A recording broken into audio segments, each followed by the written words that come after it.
Il existe des abus qui ne laissent aucune trace visible, pas de coups, pas d'insultes évidentes, et pourtant, ils détruisent lentement et profondément. Les abus spirituels font partie des plus sournois et des plus dangereux, parce qu'ils se cachent derrière la lumière, le bien, le développement personnel, la guérison. Si tu t'es déjà senti coupable de souffrir, honteux ou honteuse de douter, inférieur spirituellement ou responsable de ce que quelqu'un t'a fait au nom de l'amour ou de la lumière, alors cette vidéo te concerne. Ici, on va mettre des mots sur ce que personne ne nomme, sans édulcorer, sans spiritual bypassing et sans protéger les bourreaux sous prétexte qu'ils parlent de lumière. Cette vidéo n'est pas faite pour rassurer, elle est faite pour t'ouvrir les yeux.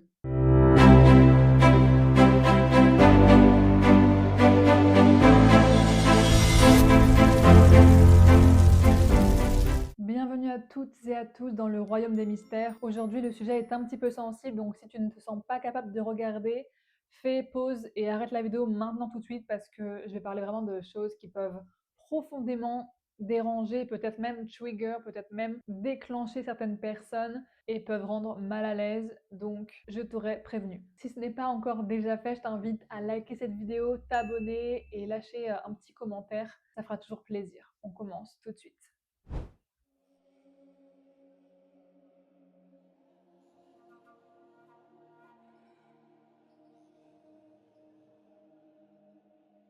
Tout d'abord, j'ai commencé par te partager ma définition de l'abus spirituel. C'est quand la spiritualité qui est censée être quelque chose qui t'appartient, qui fait du sens pour toi, qui te fait du bien, est retournée pour nier la réalité, prendre le pouvoir, écraser l'autre ou encore justifier la violence, ce qui est absolument intolérable. Et souvent, c'est le genre d'abus qui sont extrêmement invisibilisés parce que c'est silencieux, personne ne sait vraiment ce que c'est ni comment les démonter, c'est banalisé, peut-être même des fois que c'est idéalisé, enfin c'est complètement fou. Donc maintenant, aujourd'hui, on va parler de ça parce que c'est très grave ce qui se passe. Donc là, en fait, ce qui va se passer, c'est que je vais te faire la liste de tous les types d'abus par catégorie, tout ça, pour que tu comprennes bien et que tu puisses, toi, repérer si tu as déjà vécu ça, si tu vis ça en ce moment, ou même par rapport au futur, peut-être que tu en aurais besoin. Le premier type d'abus, ça va être les abus psychologiques et de conscience. Alors, j'ai mis un ordre, mais en vrai, l'ordre ne compte pas forcément. Là, vraiment, je te partage les idées comme ça, comme elles viennent. Donc, le premier, tu as le gaslighting. Alors ça, mon Dieu, ça, j'en ai vécu beaucoup, moi, personnellement. Et ça peut être très destructeur. Le gaslighting, peut-être que tu ne sais pas ce que c'est, donc si tu ne sais pas ce que c'est, je vais t'expliquer. Ça va être de nier la réalité de quelqu'un. C'est vraiment de la manipulation, d'être complètement dans la négation, le fait de nier non seulement la réalité, mais aussi les émotions, les ressentis de la personne en face. C'est une forme de manipulation, comme je l'ai dit, et tu invalides les sentiments. C'est comme si ce que tu me racontes, en fait, je ne veux pas l'entendre, je n'ai pas l'espace en moi pour l'entendre. Donc, au lieu de te dire ça, bah, je vais faire genre que ça n'existe pas, en fait, que tu t'inventes une vie, que tu dis des conneries. Et ça peut être hyper blessant pour la personne en face parce que si quelqu'un, la personne en face, elle n'est pas assez solide dans ses baskets, elle peut se sentir en mode peut-être qu'il a raison, oh, peut-être que je suis folle, je dis n'importe quoi, peut-être que ouais, je devrais pas me sentir comme ça, mais à quel moment, en fait, toutes les émotions, tous les ressentis sont valides, valables, toutes les perceptions. Et quand quelqu'un essaie de te faire douter de ta perception, qui est la tienne, faut vraiment justement se poser les questions et s'éloigner. Ensuite, on a un truc qui est dramatique et qui a été beaucoup, beaucoup utilisé pendant la chasse aux sorcières et dont nous, les femmes, on a encore ces mémoires aujourd'hui parce que bien évidemment, ça ne s'arrête pas juste comme ça en un claquement de doigts. Ça s'est transmis de génération en génération et on porte encore ces mémoires qui sont juste terrifiantes. C'est briser la conscience de quelqu'un, la conscience qui craque. Et je l'ai lu dans un livre d'ailleurs juste ici sur les sorcières, le complexe de la sorcière. Et ça m'a vraiment percuté parce que ça m'a tellement parlé en fait. Cette conscience qui craque, qu'est-ce que c'est? C'est en fait les femmes qui ont été torturées parce que soi-disant elles étaient des sorcières et donc bah, en fait on leur demande pas leur avis en fait tout simplement et on leur fait subir des atrocités très clairement et jusqu'au point en fait où elles ne savaient plus ce qui était vrai ou faux et elles croyaient qu'elles-mêmes étaient le mal incarné en fait. Elles ont fini par croire à leur bourreau, à leur inquisiteur qui disait vraiment juste n'importe quoi et des choses horribles pour les faire passer comme coupables parce que soi-disant elles avaient péché et qu'elles étaient le diable incarné, quoi, qu'elles avaient couché avec le diable. Enfin, vous vous rendez compte, c'est un truc de fou. Et Même si elles savaient que c'était pas vrai, à un moment donné, leur conscience, elle a craqué, elles ont fini par croire à cette vérité-là. Ensuite, on a les gens qui se prennent pour Dieu. Au secours, s'il vous plaît, qui croient vraiment qu'ils sont supérieurs aux autres, que leur valeur, que leur personnalité, leur personne a plus de valeur que la personne en face. Comme exemple de personnes qui se prend pour Dieu, je peux vous dire le petit Manu, n'est-ce pas? Voilà. Un exemple parmi tant d'autres, c'est vraiment des personnes qui en ont rien à cirer, mais vraiment rien à F de vous, de nous, de tous. C'est vraiment le postulat de se croire élu. Genre, tu es l'élu en fait. Tu as été choisi par Dieu ou par je ne sais quoi, la conscience supérieure ou que sais-je. Donc en fait, les autres, on en a juste rien à cirer. Et ça passe par l'humiliation, rabaisser, manipuler, contrôler et compagnie. Par ailleurs, on a la déresponsabilisation totale, en mode: «De toute façon, c'est jamais de ma faute. Moi, j'y suis pour rien, c'est de ta faute», ou encore un petit truc encore plus subtil que les gens disent parfois quand ils sont en colère ou énervés. C'est un moyen de se déresponsabiliser, n'est-ce pas? Ça va être: dans tous les cas, tu raison, c'est moi le monstre, je suis méchant. En tout cas, c'est toujours ma faute, hein. En fait, de dire ça: «Dans tous les cas, c'est toujours de ma faute, c'est sur moi que ça tombe», ça, c'est hyper victimisant de dire ça, c'est vraiment se déresponsabiliser. Et pour finir dans cette catégorie d'abus de conscience et psychologique, on a justifier et normaliser les abus. Et quand je parle d'abus, ça peut être tout type d'abus, ça peut être psychique, émotionnel, mental, spirituel, sexuel. Ça va être les gens, alors là, attention, qui te disent, ça c'est un truc de perché, hein, mais franchement, je trouve ça ahurissant, qui te disent: «Non, mais tu sais, ton mari il est violent avec toi, mais en fait c'est normal parce que tu as vécu ça dans une ancienne vie, tu sais, donc du coup, bah, tu dois traverser ça aujourd'hui, hein, donc subis, hein, et ferme ta gueule». Alors par contre, au secours, quoi. Après bien sûr, les gens ne disent pas ça comme ça, là c'est moi qui caricature, mais vous imaginez 5 minutes que quelqu'un vous dise ça? Enfin, à quelle heure en fait? Et bien sûr, moi je crois aux anciennes vies et qu'il y a des leçons et que bien sûr le karma ça existe, mais en fait là, ce n'est pas une leçon là. Là, on te dit de subir en fait, alors que tu dois juste partir et fuir. Donc ça dégage, c'est très dangereux. Pour le deuxième type d'abus, on a les abus relationnels. Je vais te donner un exemple et d'une première catégorie, ça peut être les abus en mode pseudo-amour spirituel, genre tout est un, tout est amour, tout est beau. C'est-à-dire que dans ton lien, ton attachement, ta relation, peu importe quelle qu'elle soit, tu vas tout justifier au nom de l'amour, au nom de non mais tu comprends, tout est unité, le mal n'existe pas, ça c'est bullshit. On n'en veut pas. Ensuite, nous avons mes préférés, bien sûr, c'est une blague. Ceux-là, je peux pas me les blairer, vraiment, je supporte pas. J'en ai jamais connu vraiment dans ma vie, amoureuse, vraiment, enfin, même tout court, en fait, pour moi, c'est pas dans mon champ, même si je les ai quand même observés de loin, notamment à Bali. En vrai, il y en a beaucoup de ça à Bali. C'est les fuckboys spirituels, oui, oui, les fuckboys spirituels. Alors eux, spécimens pas très rares finalement, ça va être des gens qui sont profondément, j'allais dire pervers, bah ouais, en fait, complètement abusifs et des prédateurs. Donc faites vraiment attention à vous. C'est des personnes qui vont être infidèles, te tromper, te faire du mal, et puis te dire non mais en fait, tu sais c'est cool, on peut être polyamoureux, tu sais, genre en fait le prétexte d'être polyamoureux. Alors si tu l'es, y a pas de problème en vrai. C'est pas un problème en soi d'être polyamoureux, chacun fait ce qu'il veut de ses fesses. Mais moi, ce qui me dérange en fait, c'est de manipuler et puis de dire non mais en fait, il y a pas de problème en fait à faire ça. Genre je t'ai trompé, mais c'est normal en fait. Non. C'est de la confusion émotionnelle déguisée en éveil. Et puis le polyamour, il est imposé dans ce type de relation. Au secours, s'il vous plaît, poubelle. Après, on a un abus qui est pour moi l'un des plus dramatiques, donc trigger warning, attention, c'est les abus sexuels. Donc là, je parle uniquement au niveau spirituel, même si on sait très bien qu'il y en a dans tous les domaines, peu importe qui tu es, ce qui est dramatique. La première chose, c'est ce qu'ils appellent le tantra noir ou la sexualité souillée. Enfin, vraiment, c'est ce genre de truc où les personnes se disent faire du tantra, genre c'est censé te reconnecter à toi, et en fait, de manière générale, enfin de base, le tantra c'est une pratique profondément spirituelle mais profondément bienveillante qui t'aide à avoir une sexualité épanouie et vraiment consciente quoi en fait. Alors que pas du tout en fait. Là, comment c'est utilisé, puis même le mot noir, moi il me dérange énormément parce que faire du tantra noir pour moi c'est problématique en soi, mais ça c'est un autre sujet. En gros, c'est une excuse pour tout faire sans limite, sexuellement parlant, en mode vas-y, open door, on y va, ça y est, c'est parti. Mais pour moi, c'est genre un nid, cet endroit, c'est un nid à prédateurs, laisse tomber. Et ces personnes-là, elles se permettent tout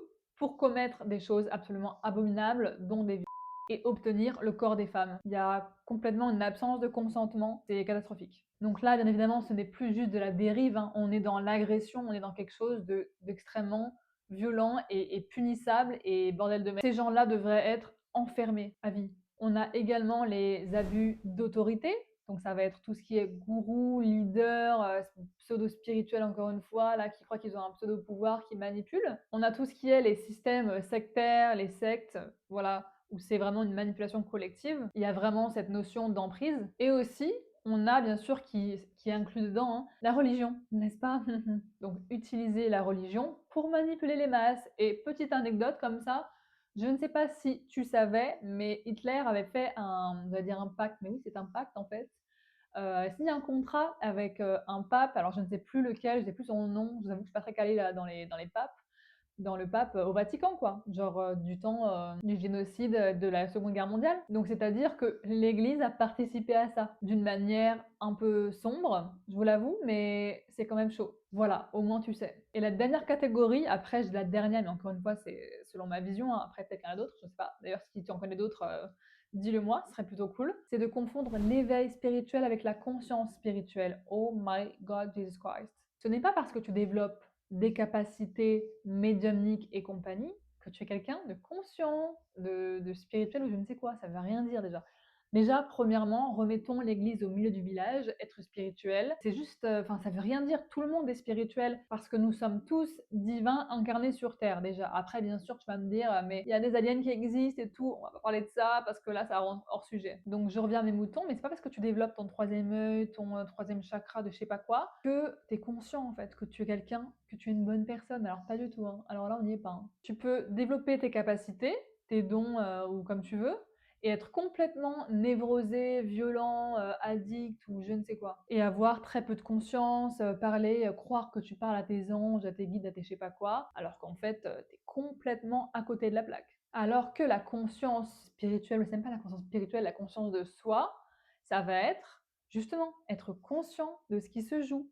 Et tu peux être conscient de ta réalité et du coup, en fait, être très éveillé, même j'aime pas ce terme du tout, mais voilà, sans forcément avoir beaucoup de capacités, même si tu peux en vrai, parce que du coup, ça va se déclencher naturellement, mais tu n'auras pas eu besoin de faire de stage, je sais pas quoi, de développer ces perceptions, parce que c'est déjà là en fait. Et parce que aussi, bah, tu auras beaucoup de conscience, tu auras fait du travail sur toi, n'est-ce pas? Et beaucoup de gens ne savent pas vraiment ce que c'est le travail sur soi. C'est pas juste j'ai fait un petit peu de développement personnel, je fais du journaling pendant 5 minutes. En fait, chérie, va avoir un thérapeute, va faire ta psychanalyse, va transmuter tes ombres et on en reparle, hein.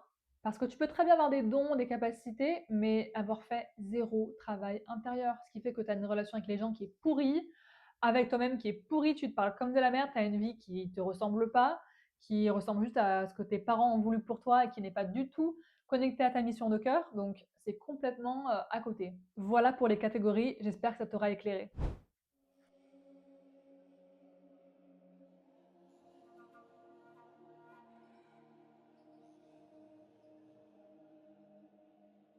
Repérer un abus spirituel, comment on fait? Trigger warning, encore une fois, il y a beaucoup de trigger warning, sorry, mais c'est important. Ce n'est pas parce que tu te reconnais dans un élément que je vais te raconter que forcément tu es un monstre ou que tu connais quelqu'un qui est comme ça et du coup ça veut dire que oh my god, c'est un pervers narcissique, oh my god, c'est ci, ça. On n'est pas là pour donner des étiquettes ni pour poser des diagnostics, je ne suis pas médecin, ok? En général, en plus, ce n'est pas un seul signe isolé, mais c'est vraiment plusieurs facteurs et puis en plus, c'est beaucoup plus complexe que ça, donc on se détend. Premièrement, fais confiance en ton intuition et ton corps. Ton corps, il sait profondément si quelqu'un est bon pour toi ou pas. Ah, j'ai des frissons quand je dis ça. Parce que si tu sens une gêne, un côté genre, je sais pas pourquoi, mais mon corps, il est en mode, je sais pas, genre, je me sens pas trop bien avec cette personne. Il n'y a pas forcément d'explication. C'est pas, oh, je l'aime pas parce que t'as vu ce qu'elle a fait. Non, ça, c'est mental, ça. Moi, je te parle d'un truc corporel, physique de, je sais pas, je me sens pas bien. Il y a un truc pas net. C'est genre, tu te sens bizarre et puis aussi peut-être une sensation de ne pas pouvoir être toi-même avec la personne. Donc, ça, c'est vraiment un gros signe, un gros red flag. Donc, écoute ton corps plutôt que ton mental. Ensuite, fais attention aux faux compliments. Alors, ça aussi, quand on te brosse dans le sens du poil, quand on t'adule, on t'admire à tout va et que c'est dans l'excès, faut faire attention. Parce que quand il y a de l'idéalisation, de la flatterie excessive et que c'est tout de suite d'un coup too much, énorme, pour moi, ça sent vraiment le red flag, le danger. Ça peut être aussi de la jalousie, quelqu'un qui te trouve merveilleuse sans te connaître. Enfin, franchement, ça cache quelque chose de louche. Après, on a aussi le gaslighting, je t'en ai parlé juste au début de la vidéo. qui peut être vraiment un red flag en fait. L'invalidation des émotions, des ressentis, des perceptions, ça vraiment, faut juste fuir. À part si tu en parles à la personne et qu'elle est en mode: «Oh mon Dieu, je suis désolée, vraiment je me suis pas rendu compte que je faisais ça et je suis désolée de t'avoir fait du mal», et qu'il le pense sincèrement. Là, après, tu vois, il y a différents cas et degrés. C'est pas forcément une mauvaise personne, mais en vrai, il y a beaucoup de cas où vraiment c'est hyper malsain. On a aussi les personnes qui ne montrent aucune faiblesse, qui sont toujours parfaites, pas d'ombre, pas d'imperfection, pas de difficulté, genre tout est parfait dans leur vie. On est dans l'hyper-maîtrise, le fait que tout va toujours bien. C'est des gens qui font jamais d'erreur, tu sais. En fait, il y a aucune faille, il y a aucune remise en question. On sent qu'il y a vraiment en mode non, non, non, je suis parfait, me touche pas, tu vois. Et encore une fois, ça, c'est pas forcément quelqu'un de genre prédateur qui est comme ça, tu vois. C'est des exemples que je te donne. On a aussi l'absence ou la fausse vulnérabilité. Alors, bien sûr, il y a des gens pour qui c'est difficile d'être vulnérable, mais je parle pas de ça, je parle vraiment des gens qui font croire qu'ils sont sincères, qui sont hyper émotionnels, hyper vulnérables, alors qu'en fait, ils te racontent que dalle, que du pipeau, du flan. Et ça, c'est un moyen pour te faire croire que toi, tu peux être à l'aise avec eux, parce que du coup, tu as la sensation qu'ils t'ont raconté des trucs dans leur vie, alors qu'en fait, ils t'ont rien dit, ou en fait, c'est juste de la surface, ou c'est un moyen de manipuler pour que toi, tu te livres et que toi, tu sois vulnérable, pour qu'après, ils aient des choses, du contenu, de la matière pour te prendre dans leur piège et être sous emprise. Donc là, on va avoir beaucoup de masques, beaucoup de façades, et en fait, tu ne peux pas pénétrer dans leur monde. Leur monde intérieur émotionnel, il est complètement verrouillé, il y en a même pas. Enfin, bien sûr, il y en a toujours un, mais là, je pense que juste, ils veulent juste pas que tu aies accès, quoi, ce qui est normal, parce qu'ils sont complètement névrosés, ces pauvres gens.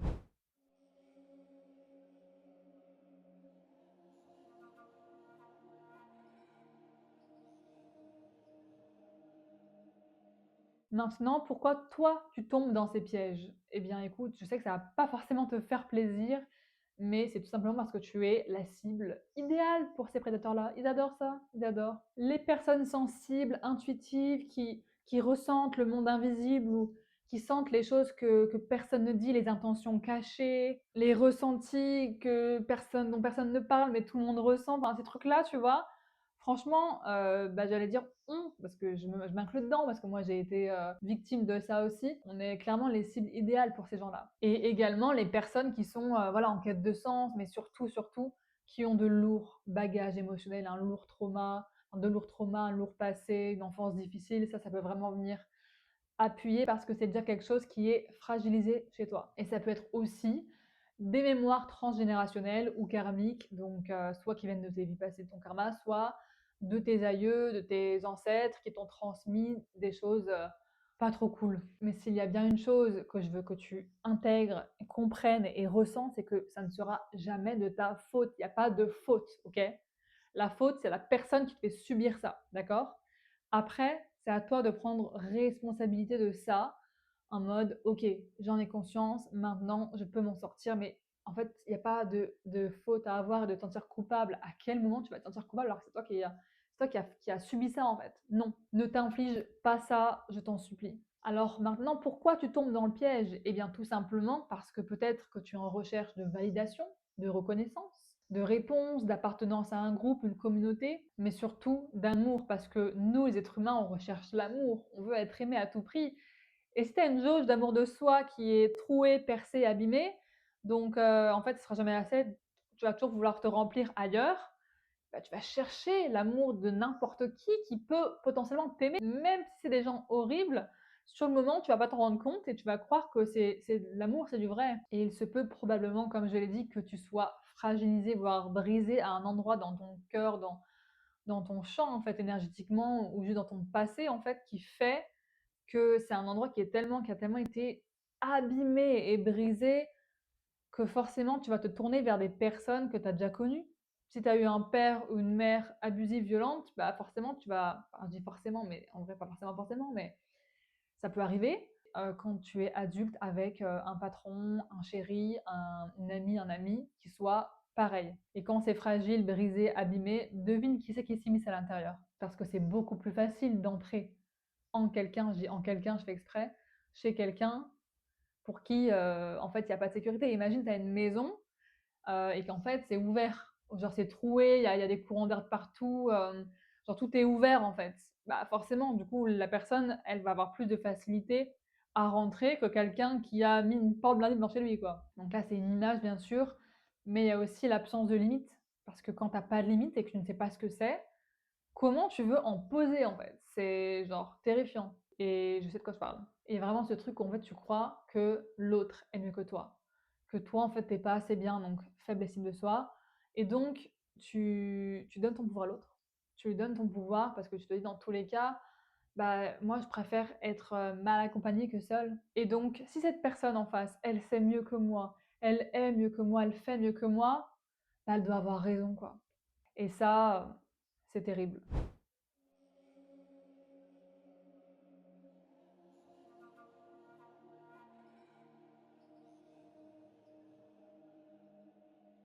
Maintenant, comment s'en sortir? Encore une fois, trigger warning, je ne suis pas professionnelle, je ne suis pas médecin, donc en fait, là, je vais te donner quelques clés, mais vraiment, fais preuve de discernement, s'il te plaît, parce que je ne peux pas détenir la vérité pour toi. Je ne connais pas ta situation, je ne suis pas ta sauveuse, je ne suis pas psy ou je sais pas quoi, j'ai pas envie d'être coach, enfin, ça m'intéresse pas en fait tout ça. Je suis là pour transmettre mes connaissances, mes savoirs. Mais je te recommande vivement d'aller voir quelqu'un, un professionnel, un thérapeute, un psychologue, une personne de confiance, un ami, un membre de la famille, peu importe, quelqu'un qui peut t'aider, te soutenir dans ce passage parce que vraiment, si tu es face à quelqu'un de dangereux, c'est juste pas possible, quoi. Et en vrai, je connais ce que c'est la perversion, donc je pourrais jamais dire à quelqu'un: «Non mais de toute façon, qu'est-ce que tu pour le quitter, quoi? Quitte ce mec, il pue la merde, vas-y». Bah, en fait, non, parce que quand tu es sous emprise, ça se passe pas comme ça, en fait. C'est beaucoup plus vicieux parce que la manipulation, mais vous vous rendez pas compte, les gens ne se rendent pas compte à quel point c'est sournois, à quel point ça te brise, en fait et tu n'es pas en mesure de combattre ça. C'est un jeu, c'est pas un jeu, mais c'est complètement mental et psychologique. Et donc, je ne peux pas recommander à quelqu'un qui est avec un pervers narcissique de lui dire: «Allez, tu sais quoi maintenant? Je m'en vais, je pars, je te quitte». Enfin, en fait, non, faut pas la jouer comme ça parce que si tu la joues frontale, tu vas te faire démonter, en fait. Enfin, c'est la vérité. Donc s'il vous plaît, prenez les conseils que je vais donner avec, parcimonie. Donc comment s'en sortir? Moi, déjà, je te dirais que si tu es en cas de danger sérieux, en fait, et que tu n'es pas en sécurité, c'est de te sécuriser et de te mettre très loin de ces personnes-là, de couper radicalement pour te protéger. Te mettre en sécurité, c'est le plus important. Après, bien sûr, j'ai envie de te dire aussi de couper avec les gens toxiques, parce que les gens toxiques, on n'en veut pas dans sa vie, les gourous, les manipulateurs et compagnie.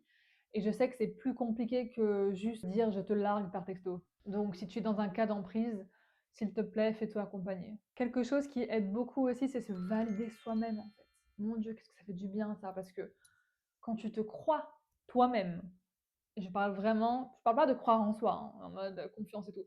Je parle de te croire toi-même, croire en tes paroles, en tes pensées, en tes émotions, en tes propos, croire en ce qu'il y a en toi, en ta vérité intérieure. Si tu savais à quel point ça c'est important dans ta vie, mais je pense que c'est l'une des choses les plus importantes au monde. Ça là, c'est extrêmement, extrêmement précieux. Et si tu laisses quelqu'un te faire douter de ça, t'es fichu.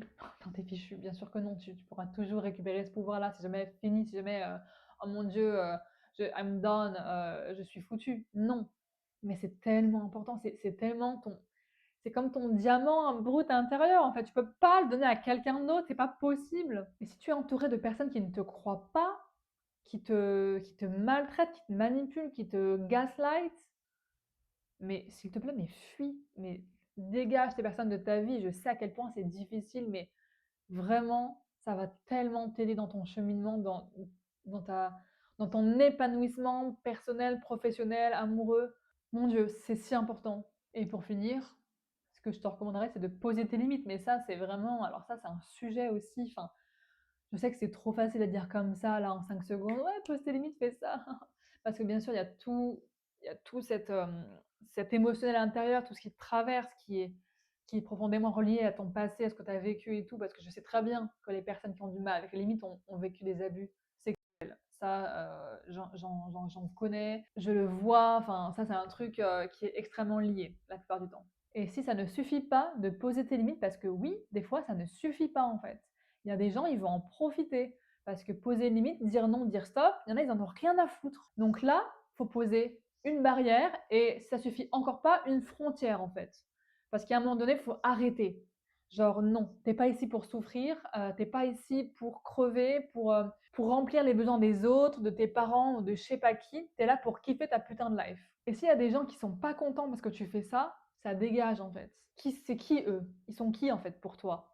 Genre à quel moment ces personnes-là vont te dire quoi faire, qui être? Et empiéter sur ton espace, sur ton intégrité, mais ça va pas ou quoi? Et ce que je recommanderais aussi, que moi par exemple je mets en place, et en vrai, vu sous cet angle-là, ça peut vraiment aider, c'est mettre en place des conséquences concrètes. Après bien sûr, je sais qu'il y a des cas où c'est super complexe, mais limite, franchi égale conséquence. Comme un enfant en fait, parce que s'il n'y a pas de conséquences, les gens ils abusent, ils ne te respectent pas, ils n'en ont rien à foutre. Pas tous, n'est-ce pas? Parce que tout le monde n'est pas mal intentionné ni mauvais, mais quand même, voilà comment t'en sortir concrètement. Donc pour conclure, ce que j'ai envie de te dire, c'est reprends ton pouvoir, ta souveraineté, s'il te plaît. Je pense qu'on est nombreux à sous-estimer l'impact que ça peut avoir sur nous. Tous ces abus-là, non seulement ça te fait souffrir énormément, mais en plus ça pourrit ta vie, ça pourrit ton futur, ça pourrit ton existence. C'est comme si ça venait rôtir, moisir, pourrir de l'intérieur comme une pomme qui aurait pris les vers et qui serait là desséchée depuis des années. Alors, fais-moi le plaisir de secouer le pommier là et de dégager toutes les pommes pourries par les vers, de mettre des j'allais dire des pesticides, non, parce qu'on veut les pas bonne santé, des trucs naturels ou quelque chose qui fait qu'un produit qui fait que ça répulse les vers pour les dégager, de mettre s'il faut des barrières, machin. Alors je sais, ça peut saouler parce que tu peux te dire, mais pourquoi je ferais tout ça, tant d'efforts, alors que je veux pas qu'on me fasse chier, je veux juste qu'on me foute la paix. Je sais. Et crois-moi que quand tu auras cette posture intérieure de plus personne ne peut m'atteindre, en fait, les gens ne vont plus essayer à te chercher. C'est énergétique aussi, il y a une réponse comme ça. C'est parce qu'en toi, il y a encore quelque chose de fragile et je ne dis pas que tu es quelqu'un de fragile, d'accord? Parce qu'on a tous nos fragilités et il n'y a pas quelque chose qui va mal chez toi, tu n'as rien de cassé, rien de bizarre, rien de je sais pas quoi. C'est juste la vie humaine en fait. C'est normal de passer par là. Par contre, c'est pas normal de subir, c'est pas normal d'accepter, c'est pas normal de se faire manipuler et abuser. Et la spiritualité, ce n'est pas censé t'écraser, c'est pas censé te faire du mal en fait. Ni t'invisibiliser, ni te minimiser. C'est censé t'élever, te faire du bien, t'ancrer, t'éveiller, te rendre libre. Libre de schémas, libre de prison intérieure, de tout ça. Et si une façon de penser, une croyance te coupe de ton corps, de ton discernement, de ton pouvoir et de ta dignité, ce n'est pas de la spiritualité ni de la conscience. C'est du bullshit. Tu n'es pas fou, tu n'es pas folle, tu n'es pas faible, tu as juste senti quelque chose de vrai qui résonne juste en toi. Et tu sais quoi? Ça les dérange profondément parce qu'ils savent à ce moment-là qu'ils sont en train de perdre leur pouvoir qu'ils ont sur toi et ça les terrifie. Parce qu'à ce moment-là, ils ne peuvent plus te manipuler. Tu es libre.